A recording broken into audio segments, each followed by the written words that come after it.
So the scenario sounds familiar to everyone. You're driving down the highway and you want something to listen to, but no matter the artist, the song, the genre, the radio station, what else? Electric guitar has had an influence in that style of music. In the early 1950s to the late 1940s, electric guitar started to appear as a means to an end. This means to an end would be the end of acoustic guitars being played in front of so many different people as the primary makers of loud volumes. Although you could play them loud by strumming as hard as you possibly could, you could not get anywhere close to what would be done eventually with the use of electric guitars using magnets and pickups and amplification to broadcast the sound onto hundreds and thousands of people.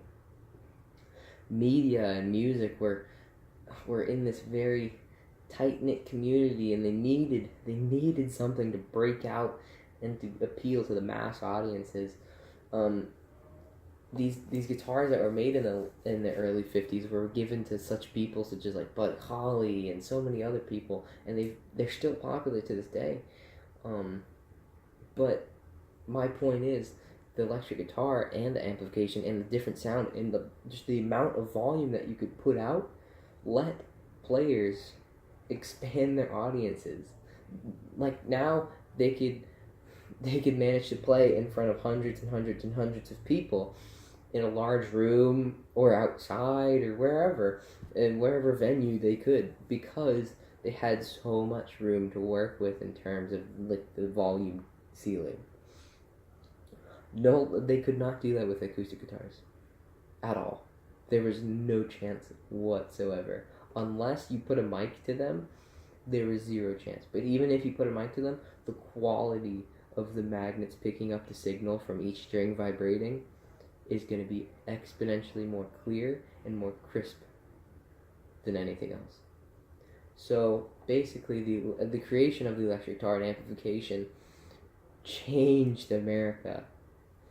It gave the industry jobs because it needed people to make these guitars and make these amplifiers and produce this music and create this music. And you can see just the scope of the project itself. But not only did it do that, it allowed people to express themselves through such instruments.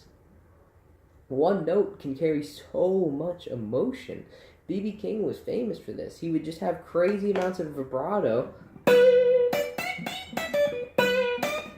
And you could feel so much soul through that one note that he played.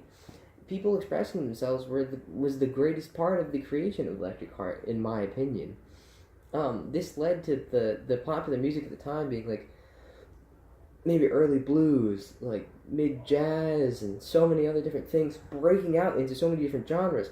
Blues got amplification and it got louder, and people started kind of fudging the lines of where blues ended and another genre began. The creation of rock and roll was based off of this. Chuck Berry and Elvis Presley pioneered a new industry entirely. Rock and roll was made by them. It's still around to this day. And my point, my main thesis on why electric guitars changed so much is because of things that happen like Chuck Berry and like Elvis Presley. People will find something new or pioneer something of their own, and they're allowed to do whatever they possibly want, whatever they can think of. And they're allowed to spread it to the world.